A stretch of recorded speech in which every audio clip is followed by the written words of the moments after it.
In five. Hey, hey, hey, everybody. Woo! Welcome to the Santita Jackson Show on AM 950 Radio, the voice of progressive Minnesota. It's a joy to be with you today. What's going on, everybody? What's going on? I want you to go to the Santita Jackson Show YouTube channel. Please like and subscribe. Thumbs up, thumbs up, thumbs up. Thank you all for really helping us with, it really helps to get the viewership up if you give us a lot of likes. So, hey, Andre, how you doing, sweetie? Everybody, please like and share the show. Like and share the show, please, right away. And go to the Santita Jackson Show YouTube channel and Santita Jackson and Friends. That is my Facebook page. That's the only page where I can get friends. And then, of course, we're on X at Santita J.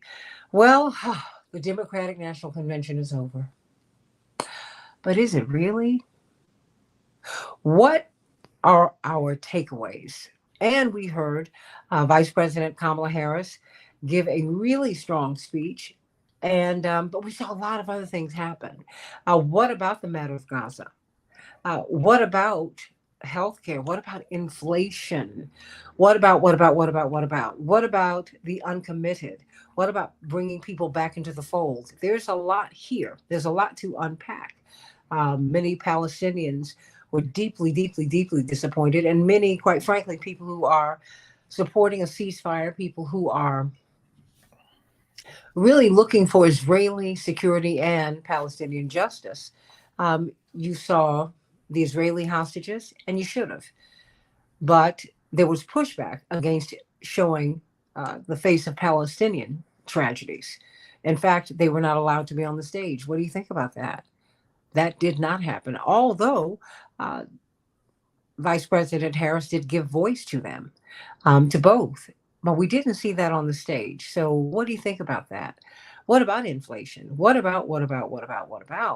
And what about this new generation of Democratic leadership? What about the way in which we got a new nominee? There is so much to unpack. India Walton from Roots Action. Whew. And I was gobsmacked with it when I was on the local PBS station in Chicago uh, last night. And by the time you hear this, it'll be really the night of the nomination and the vice president's speech. You know, the Republicans have a narrative; it's a strong one. And you know what, Attorney Robert Patillo, WAOK Radio, and of course from Rainbow Push, brilliant, brilliant lawyer, former candidate for a judge down in Atlanta. Um, be very clear. Don't.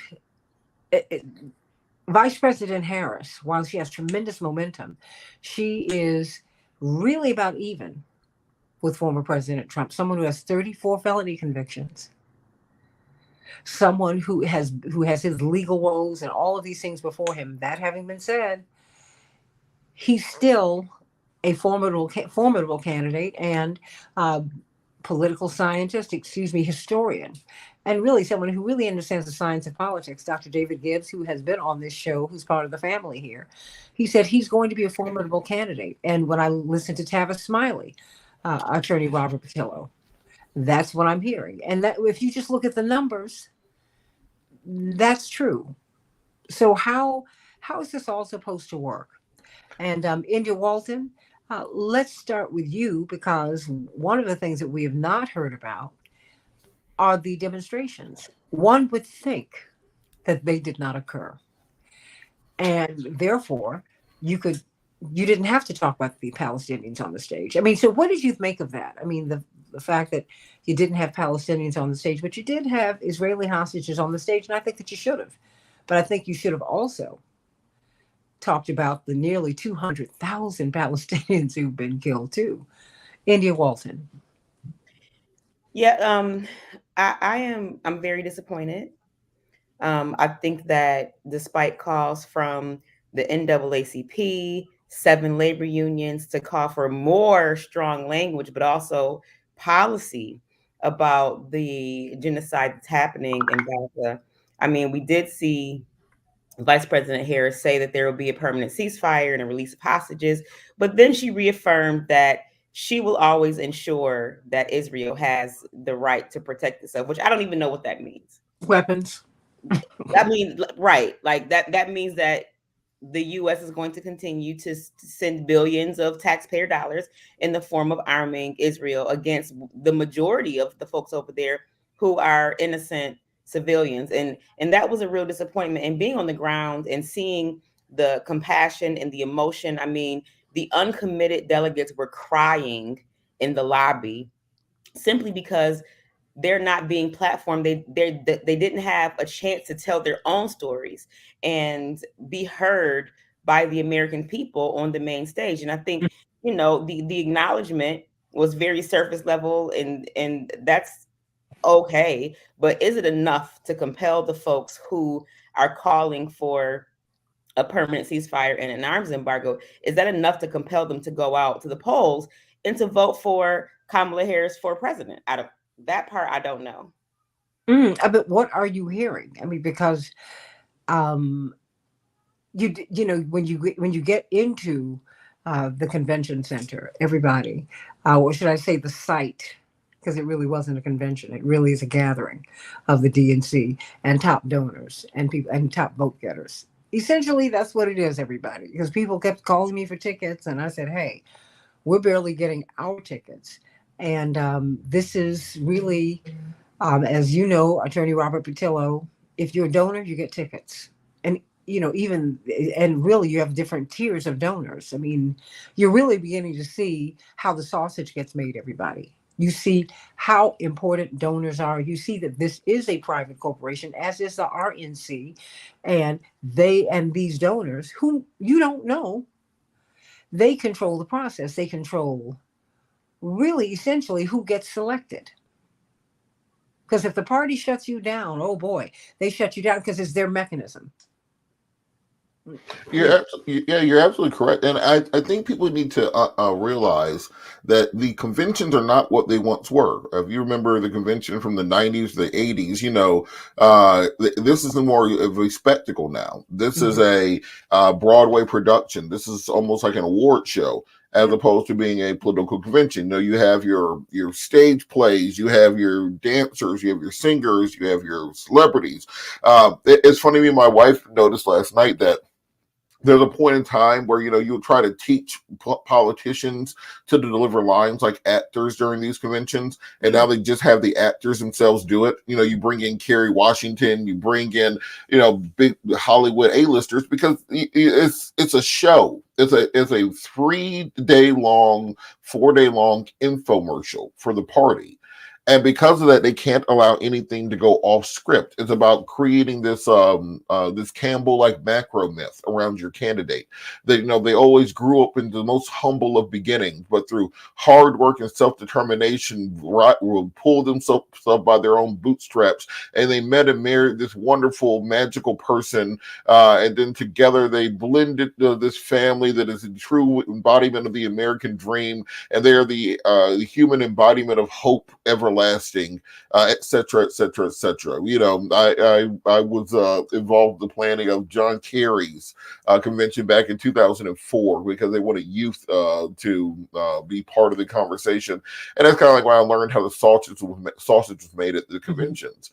So understanding that, I think we have to temper our expectations. The concept of this convention was one to introduce the nation to the new Kamala Harris 2.0. Very much this Wizard of Oz type character, that's behind the curtain, and she peeks out every once in a while. You get glimpses, but you're not going to get a whole lot of meat on the bone, a lot of substance. They're doing an Obama '08.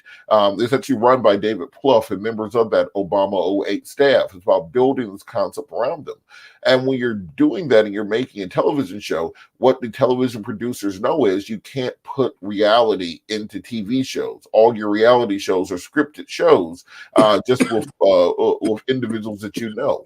And so with that, when you're talking about the uncommitted movement, you're talking about the Palestinians, where you're talking about having conversations around those things, their fear was that they would get off script, that they would mess up the TV show, that they would interrupt the infomercial and create a scene, create that one moment where someone pulls out a Palestinian flag on stage and jumps around, and they have to have security remove them, something along those lines.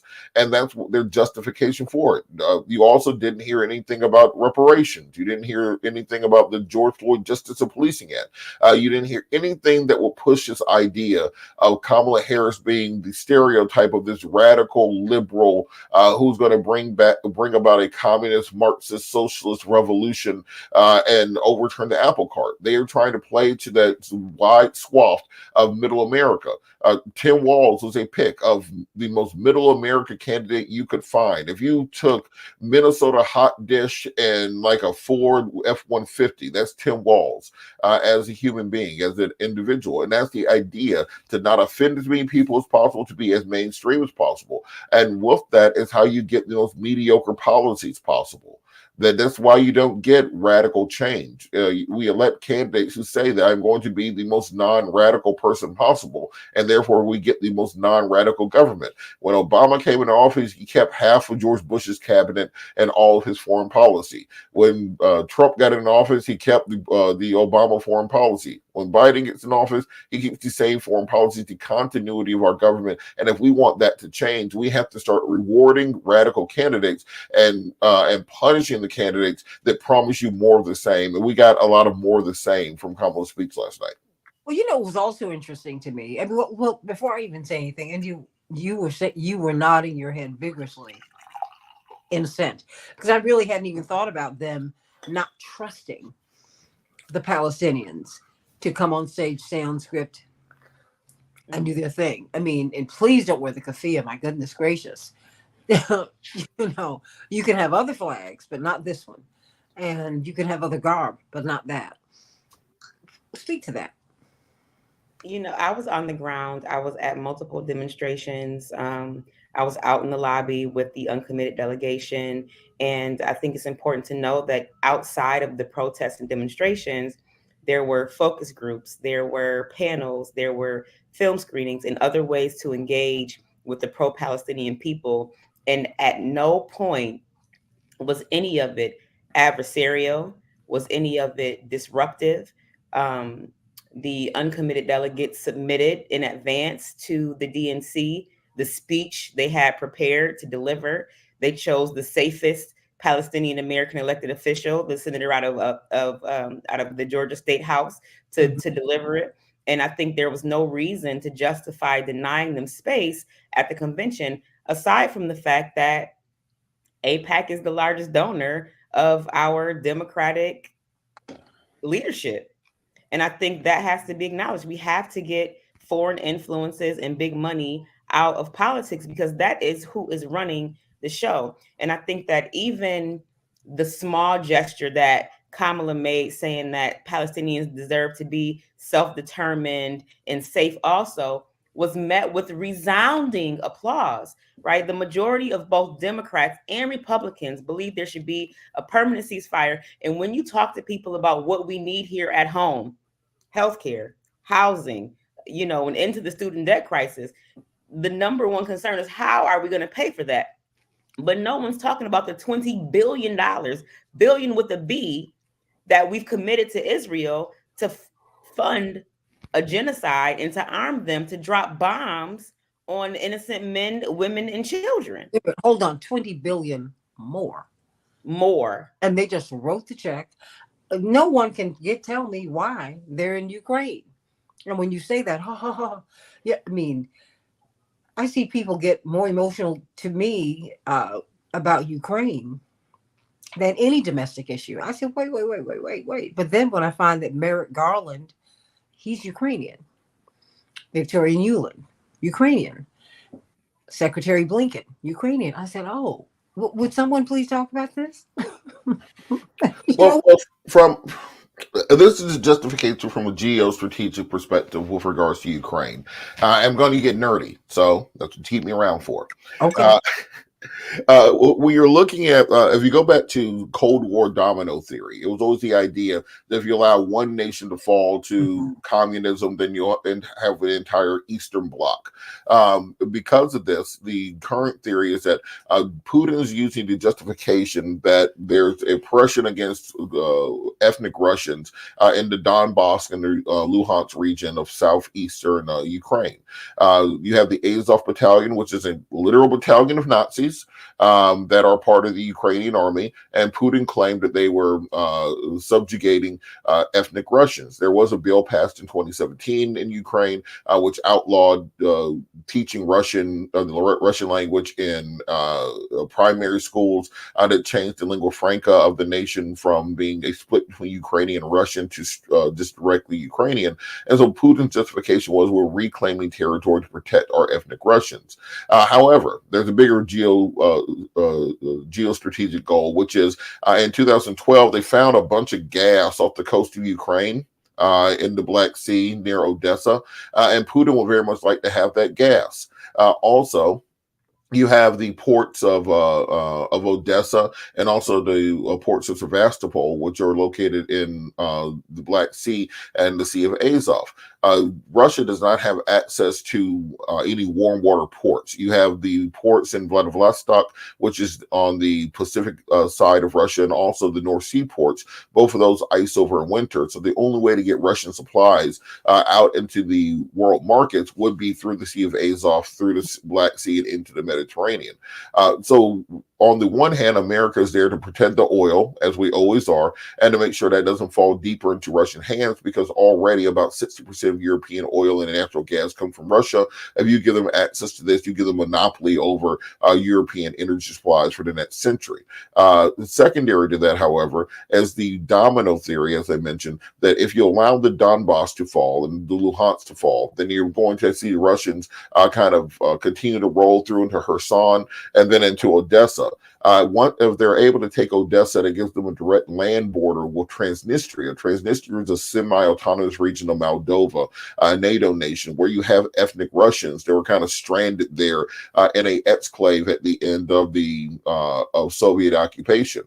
If you end up having Putin using the same justification of the protection of ethnic Russians in Transnistria, then you're putting a direct NATO nation, Moldova, into a direct military conflict with Putin, triggering Article 5 of the NATO treaty, launching us into a world war. Right now, Moldova is in negotiations to actually join and make a union with Romania, which would create a bottleneck for the ethnic Russians in Moldova, stripping them of political power. So the concept is that if we look at the first Chechen War in 1993 to 1996, Russia lost. They came back with the second Chechen War.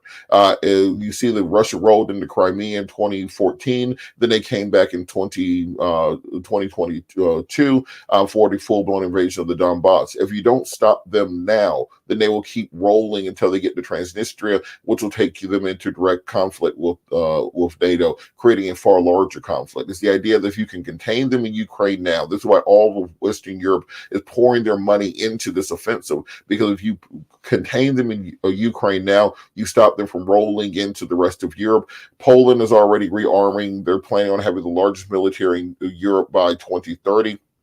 We're seeing increased spending throughout the Balkans. Lithuania, Estonia, Latvia are all building up their defenses.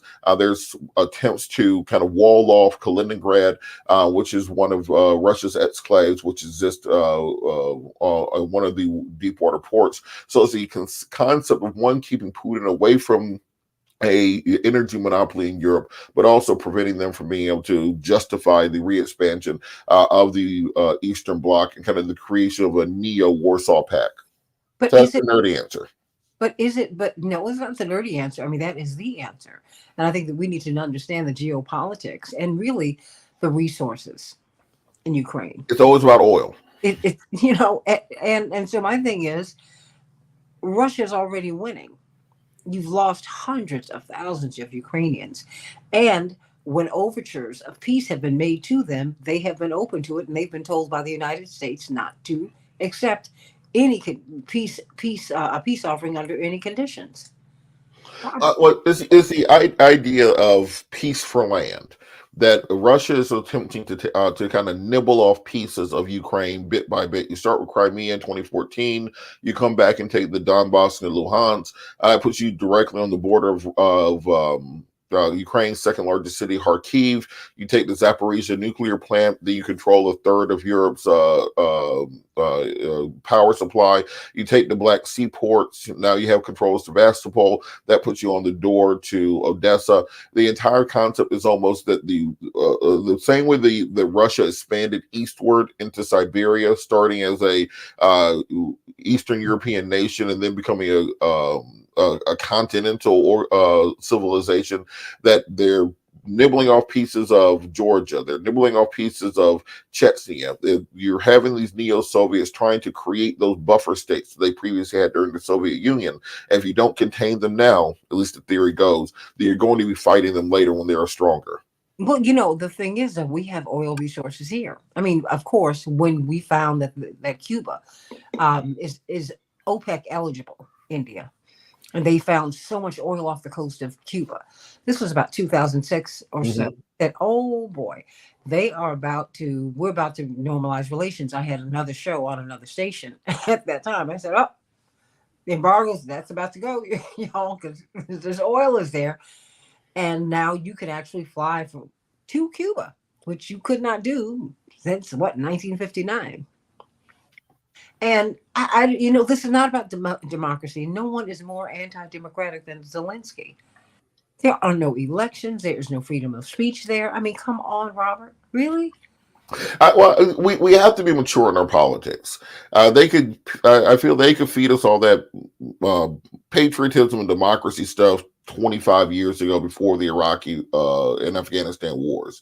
I feel that people now should be sophisticated enough to understand that all this is about geopolitical posturing and the control of natural resources. Part of the reason that you can't allow the justification is that you can't allow Ukraine or Russia to have that sort of a monopoly over oil and gas is right now the only reason China can't invade and expand out into the South Pacific is they have no domestic oil resources.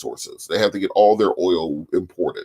As a result of that, the America is able to shut off places like the Straits of Malacca, the Straits of Singapore, the Straits of Taiwan, and then China knows that they won't be able to conduct any international operations. What Russia and China are trying to do is build pipelines to cut off that Malacca dilemma that currently exists, but they don't have the resources to do so. You give them access to those Ukrainian gas resources, also the destruction of Nord Stream. There are new markets needed for that oil and gas in those areas. Well, then now you've created a situation the U.S. can no longer contain, that the Western powers can no longer contain. So people, regardless of what they tell you, always just use Occam's razor and take it down to who's going to make money off of this and who's going to be able to control people off of this. And that's what the real conflict is about. And thus Gaza.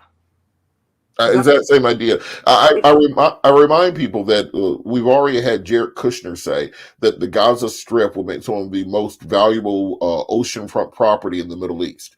That they have already discussed the fact that if they could just get rid of those Palestinians, then they could create, very multi-million-dollar developments for Israel, for Israelis throughout the region.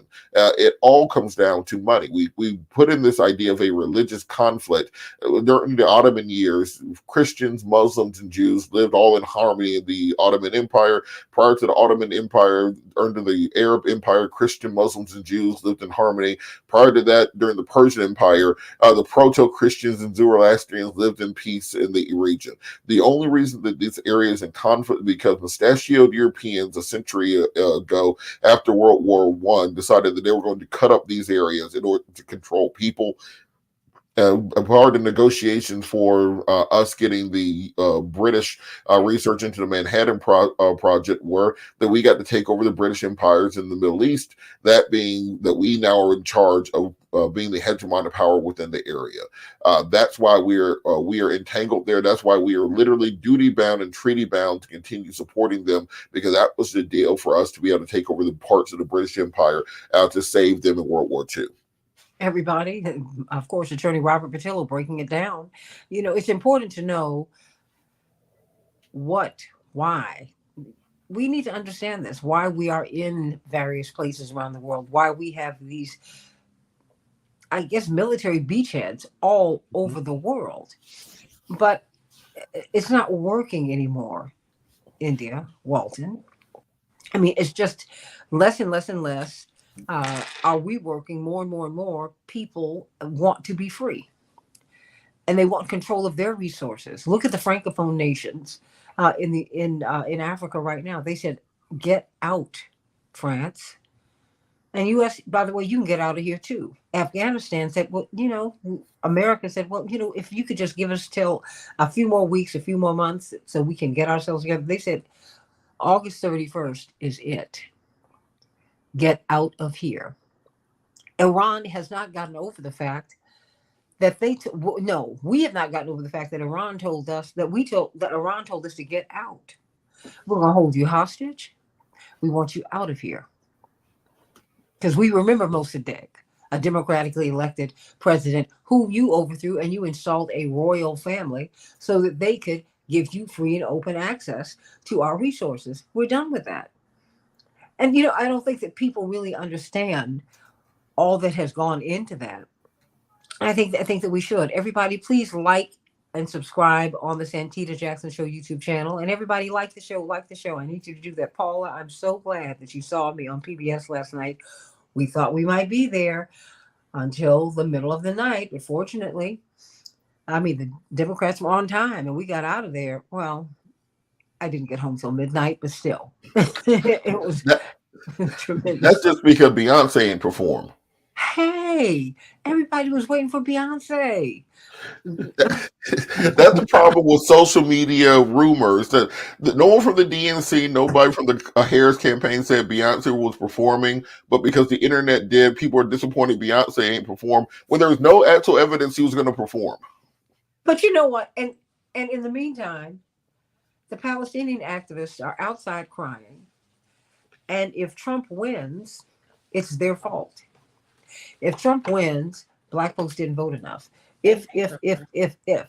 And we're doing, like you said, the show business part of it, because people were more excited about Stevie Wonder, whom we all love. And Stevie Wonder deserves special love from us because the seminal social justice struggles he's been a part of for more than 50 years. And so that's part of the reason we love Stevie so much, Indy Walton and attorney Robert Patillo, because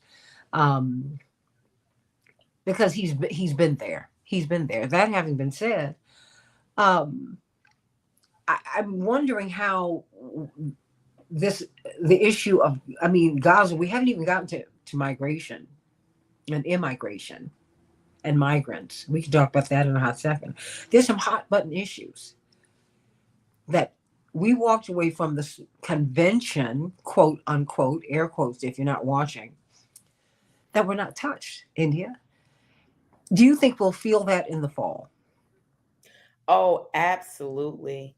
I don't know what the next steps are for the uncommitted movement, and when we say uncommitted, right, we're talking about the delegates, and we're talking about 700,000 voters that they represent, right? So there is this very nuanced thing that's happening here, where none of us want a second Trump presidency, but we keep trying to work our way into the Democratic Party, to play by their rules, to do everything right, and we're still being shut out. And the DNC was like upside down world. On the one hand, you have all this celebrity, very established Democrats. They put police and law enforcement on stage no less than 3 times over the course of the convention, and 0 voices of Palestinian Americans. And then there's this invocation of Shirley Chisholm, Fannie Hamer, and people who also would not have had platform at this very same convention, but we're propping them up and whitewashing and cleansing the history of the Democratic Party as if it's always been this inclusive big tent organization. It was not then, and it still is not now. And I think that now what we're seeing is this shift from racialized discrimination to class discrimination. If you have enough money, you can get there. But if you are a part of the 99, if you are a member of the working class, if you are a person who is one of the ones who is struggling every day, then you don't get audience. And the problem with Democrats is that true blue vote blue no matter who Democrats are going to go vote. Mm-hmm. We have to find young people. We have to find non-likely voters. We have to motivate people to go out and vote. It's not enough for us to be fighting Trump, especially when we say that we're fighting fascism and there's more police outside trying to squash voices of dissent than there are protesters. What is happening? You are silencing the voices of people who don't agree with you, and we are supposed to be the country of free speech. But maybe now we're telling the truth. I mean, because even, and Robert knows this, he's been with Reverend Jackson since he was a kid, since he was in college. Everyone tries to make it seem as if Reverend is part of the Democratic establishment. Robert, no, thank you. Well, On Christian Experience, we barely got in there. I mean, and my brother, Congressman Jackson, a friend of mine, called me yesterday, who is very, very, very much, he's been part of, his father was part of the establishment. They're deeply, deeply, deeply connected. And he was leaving yesterday before the speech. I said, well, oh, wait a minute, I haven't even seen you yet. He said, look, we're going to work. I'm going to see you when you come here, blah, blah, blah. He said, but I am so disgusted.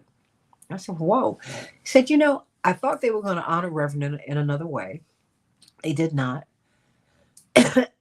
And did you know that your brother was profiled? I said, no. Now, he had his congressional pin on, but he wasn't wearing the lanyard that has all of your credentials. He said, and I tell you, Santita, this could have gone real bad, real fast.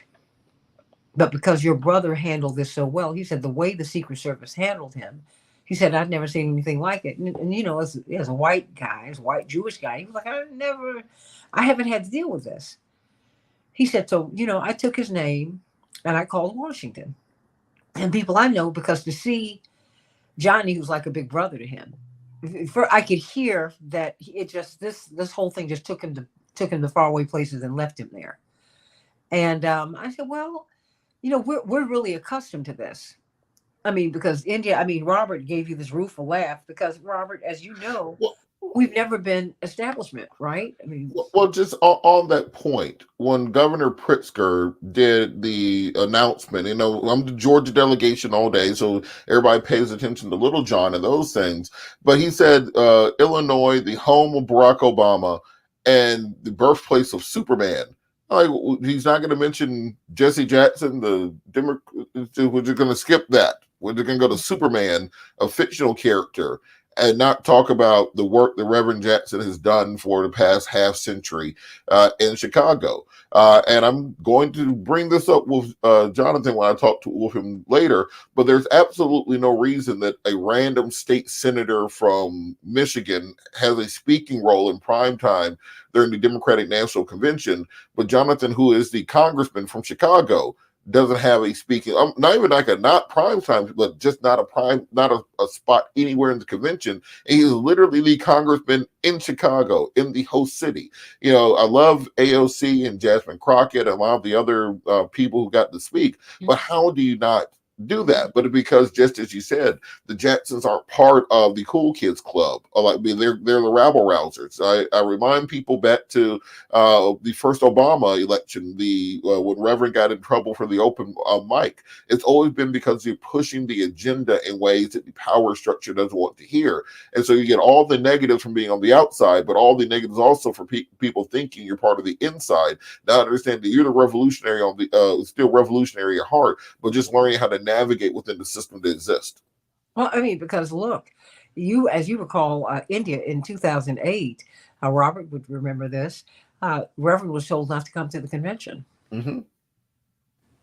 So when he showed up the last day, because he said, "No, I'm going to come, but I'll stay out of your way."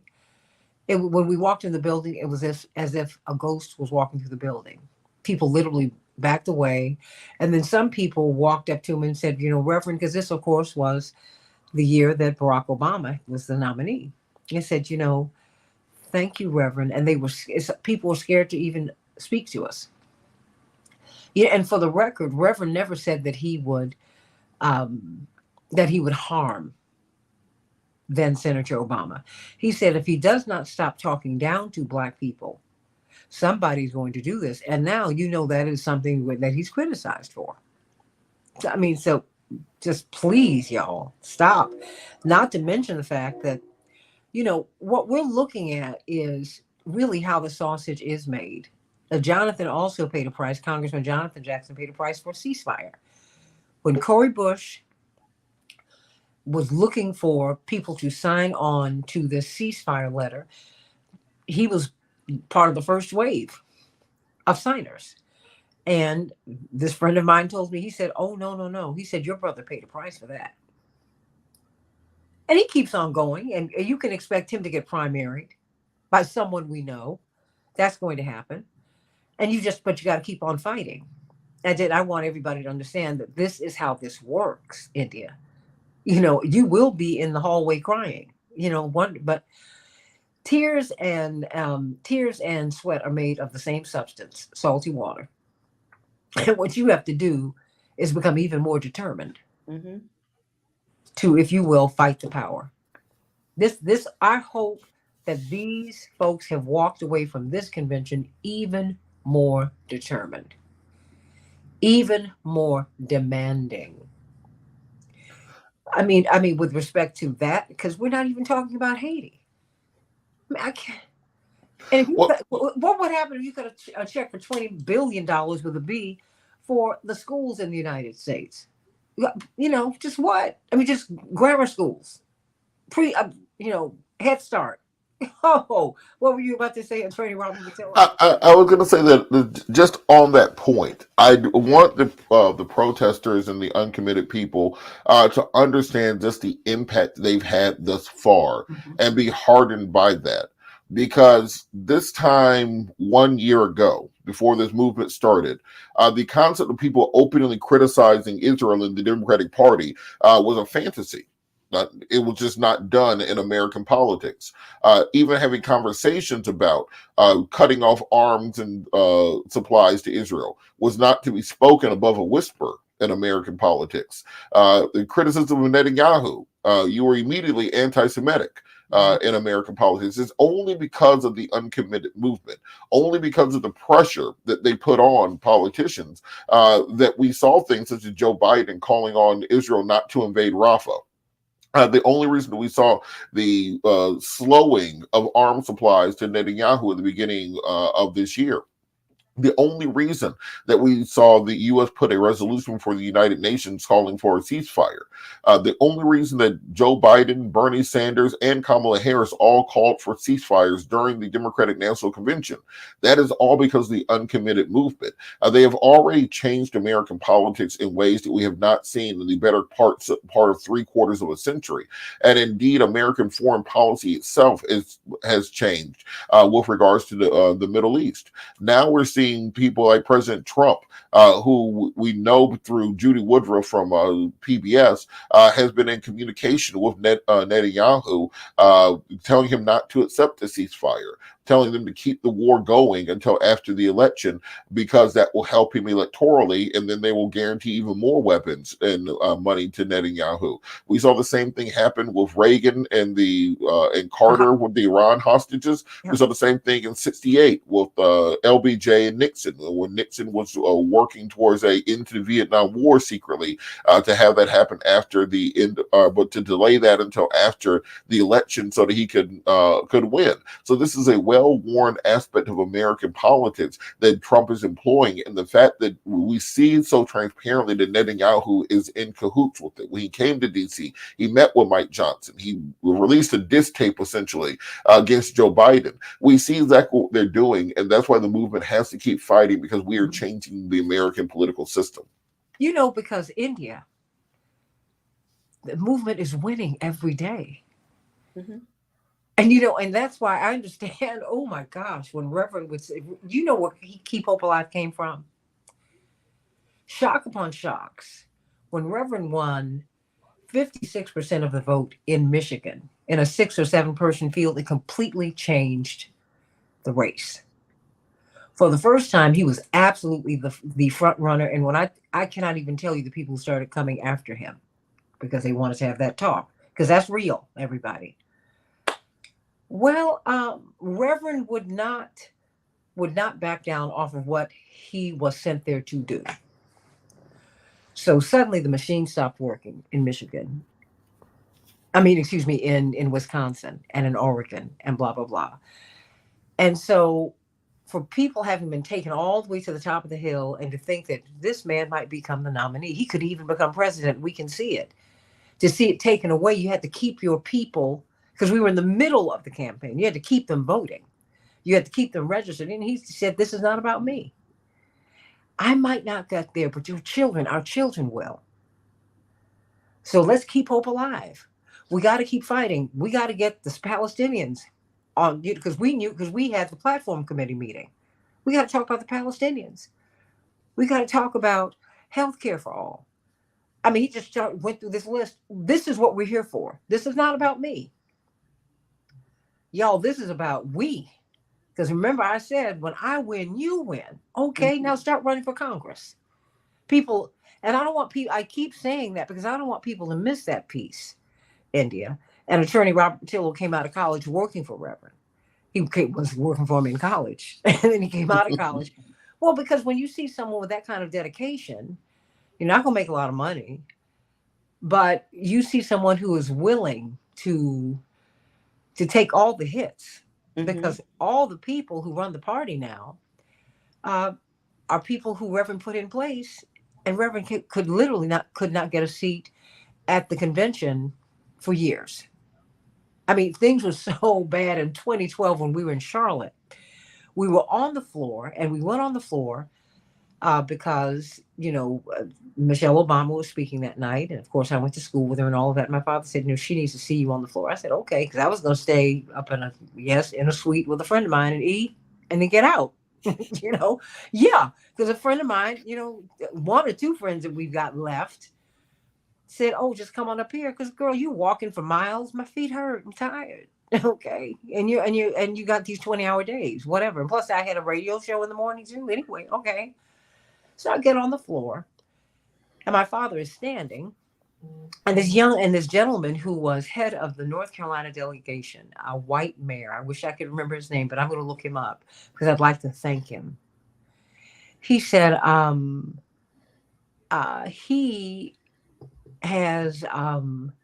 he said, Reverend, please take my seat. And my father said, no, I'm okay. He said, no, Reverend, I need you to take my seat, because it was clear Reverend had no place to sit. And my father said, no, but thank you. He said, Reverend, give me something to take home to my grandchildren. And with all that you've done, the only reason we're here is because of you. He said that. I can't sit in this seat and have you stand in front of me. I can't do it. Would you just do me this favor, sir? Take my seat. One of the profound honors of my life. My point is, we've also had some greats, India. Some people we've not even known. And trust me, when you talk to, and when I talk to these all of them are not activists. Many of them are just, they have seen the carnage in Gaza, and they want this to end. I want them to know that they have made a difference. Mm-hmm. They're making a difference every single day. They have pushed this party. They have pushed the Republicans. They have pushed American politics and world politics in ways that we could not. A year ago, first of all, October 7th it's because of the push in the politics that this story didn't go the way they had initially planned for it to go. Mm-hmm. I mean, this is so far away from, this was the most horrible attack. And it was a horrible attack, everybody, that we've seen since the Holocaust, yes. But somehow or another, it took another turn. Mm-hmm. Now, the story is, wait a minute, you've killed almost 200,000 people and you haven't stopped. Now we see that rapes are okay. It's just raping these. Because we keep talking about what's happening to everybody else. No. The Palestinians are being abused. In addition, those who live for however long they live, they're being raped, they're being abused. I mean, it's just so horrible. But India, you have really, you're making a difference. And I just hope that people understand that, and I think, but that's an education process too, which is what's got you here, in your life. I mean, but how do you feel about all of this? Yeah, I mean, tell me, India. Well, like I said, it's a very complex and nuanced state of being, right? I have children. I have a grandchild on the way in October, and You do? I do. Black um, don't crack. Well, and I congratulations, but want everybody, she looks like I was like, well, maybe she's gonna have a baby. No, really? Okay. I have a grandchild on the way, and I hold this complexity of wanting to opt out, right, and like live my life peaceably, take care of my family, but knowing that I have this mandate on me to take care of the planet, to push politics further, to take care of the the legacy that I'm leaving behind, right? Like I'm closer to ancestry than I am to childhood, That right? part. So like at this point in my life, I feel like it's my responsibility to be a little bit uncomfortable and uncomfortable enough that I am creating and supporting change both on the ground and at the policy level. And it resonated with me when you said that when Reverend Jackson walked into the convention, people act as if they saw a ghost. Mhm. Because I feel the same way. I think that the Western New York delegation, when they see me walk into a room, whether it be back in Buffalo or here in Chicago, it's like, well, what is she doing here? And it's because I'm not going anywhere. Well, wait a minute. It's not just what is she doing here. You mean to tell me that it is? You mean to tell me we haven't defeated her yet? You mean to tell me this little 5 feet nothing inch powerhouse?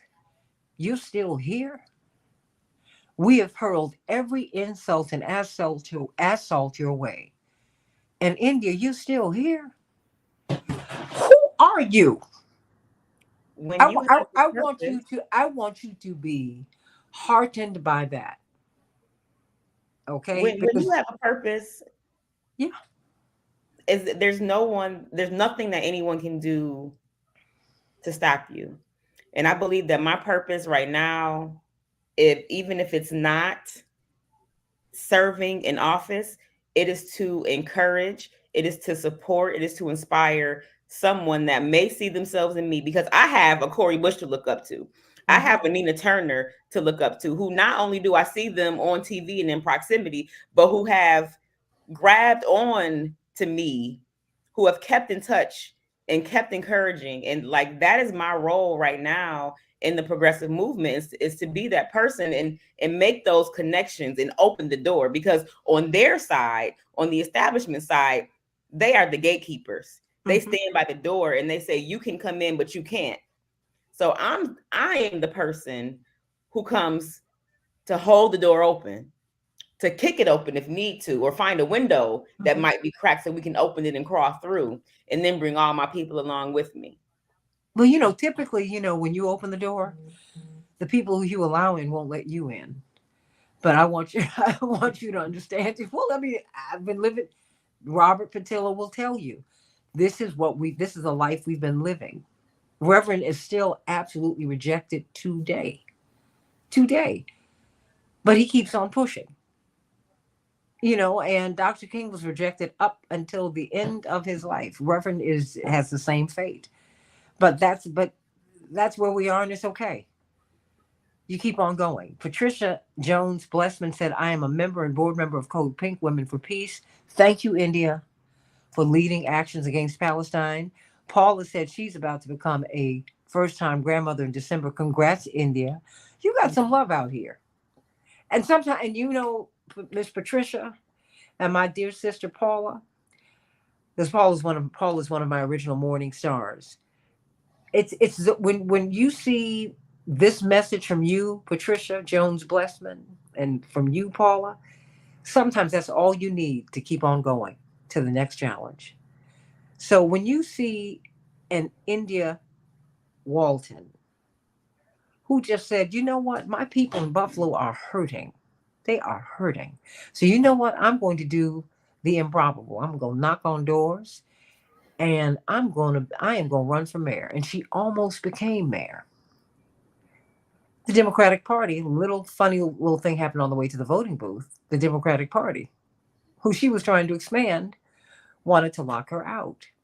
Oh no, they would have let you in if you had betrayed the people Mhm. that you. I mean, and that's the awful part. That and you know what? I mean, we're beginning to see that, Robert, and the things that that we've had to kind of go and just take it, Robert. Now people are beginning to see the ugly part on, on the main stage. Like we talked about, the convention is it's a show. And there's show and then there's business. On the floor, that was the show. Up in the boxes, that was the business.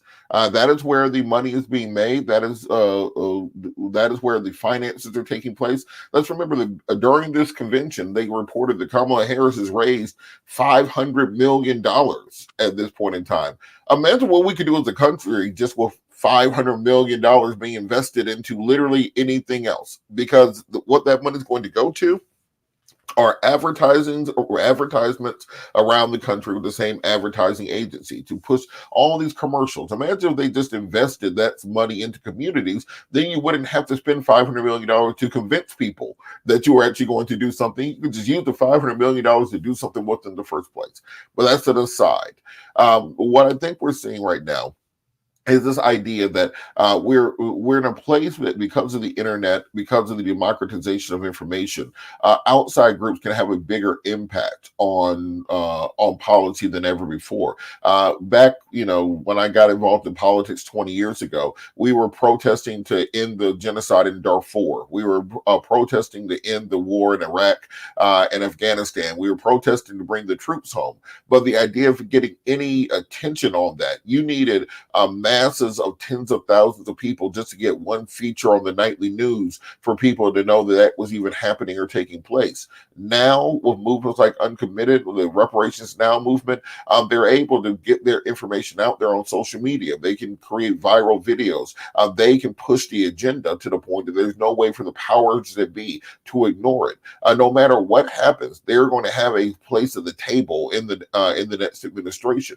No matter what happens, the reason that you're seeing the Biden administration deploy Blinken to the Middle East to try to push forward this ceasefire, because they know they need to have this wrapped up before the November election if they want to have any opportunity at winning.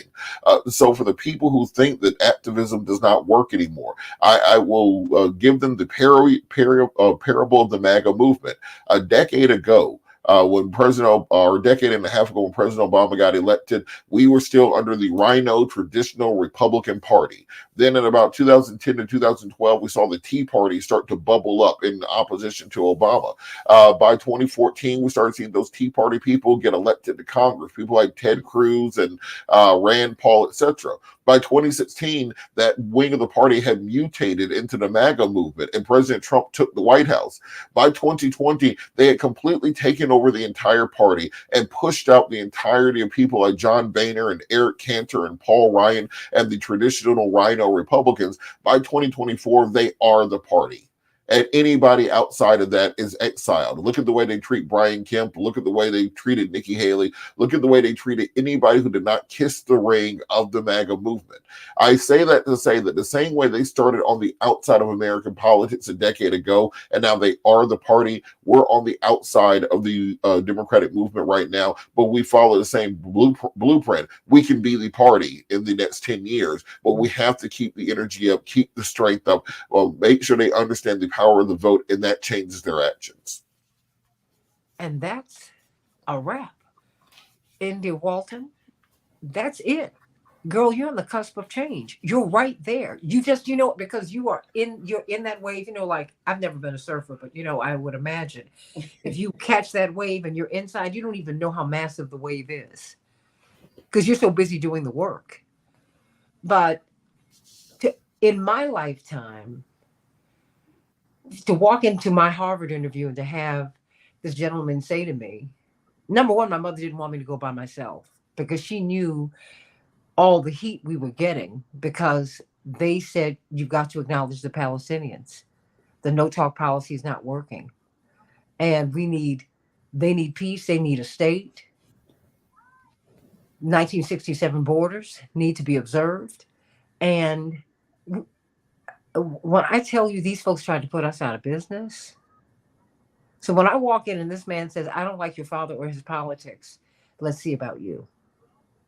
When they tell my mother she was admitted in spite of her father. That's what Michelle did not put in her memoir. She said, oh, she was disappointed that no, I got in, y'all. I got into Yale, no problem. I was a merit scholar. Yeah. I didn't call them, they called me. But when you see what's happening to the students now, you see that this is about politics. It ain't got nothing to do with your brain cells. Mm-hmm. It has everything to do with your political and your moral malleability. What are you willing to stand for? What are you falling for? Are you going to stand up for people or the oligarchy? That's really what it comes down to. Well, I stand with people. Life down here is real short. Like what you say, we're closer to becoming ancestors. And when I looked at my grandmothers in the caskets within the past 10 years, I said, wow, y'all are ancestors now. Now I've got to tell people about you. And so when you start looking at it like this, you'll work like you work, India Walton. And I am so excited and so honored that you came up behind me and gave me the sneak attack at the Progressive Democrats. I'm just I'm India. I'm like, India who? Walton. I'm like, I almost picked you up off the floor because I could, because she was that small. And I said, all this trouble coming out of you, you are 2 pounds wet, 2 feet high. But I love it. And we love you. And you know what? We would not be where we are without you. Oh, Patricia, bless your heart. My parents have courage. There's no way that I could have come home from that interview saying that I had tommed in order to get a space at a school when I already had a full scholarship to Howard, which is one of the most prestigious Black schools in the world. I mean, for real, that was what I was working for. Because look, my father's had death threats every day. I didn't know if he'd be alive to pay the tuition. And my mother asked me to finish at the top of my class so I could pay for college. Because that's what I had to do. Y'all might not think. People have all kinds of illusions about our lives, but that's the position that we were in. I needed to pay for school. My father said, I'll send you where you want to go. I said, I don't want to put that kind of pressure on my mother and father. Okay? Because my mother, I would sit with her while she paid bills. So whatever pressure I can take off of them, I'm going to do it. And guess what? My brothers followed suit. So let's just keep on fighting. Keep on fighting. And India, you got to keep on fighting. You got to keep on fighting. You got to keep on fighting. You're winning. So guess what? I'm going to go. Yes, I'm coming over to the second hour right now. So let's go. Come on. You got the link. Use it. Get on over there. We're going to finish having this conversation. Reverend Wilson will be right there. I love y'all. Come on over, everybody, to the second hour of the Santita Jackson Show. I know you didn't expect to have this kind of conversation about the convention, but you know what? This is it, because this is where the votes are, everybody. Okay? Second hour of the Santita Jackson Show is about to begin right now.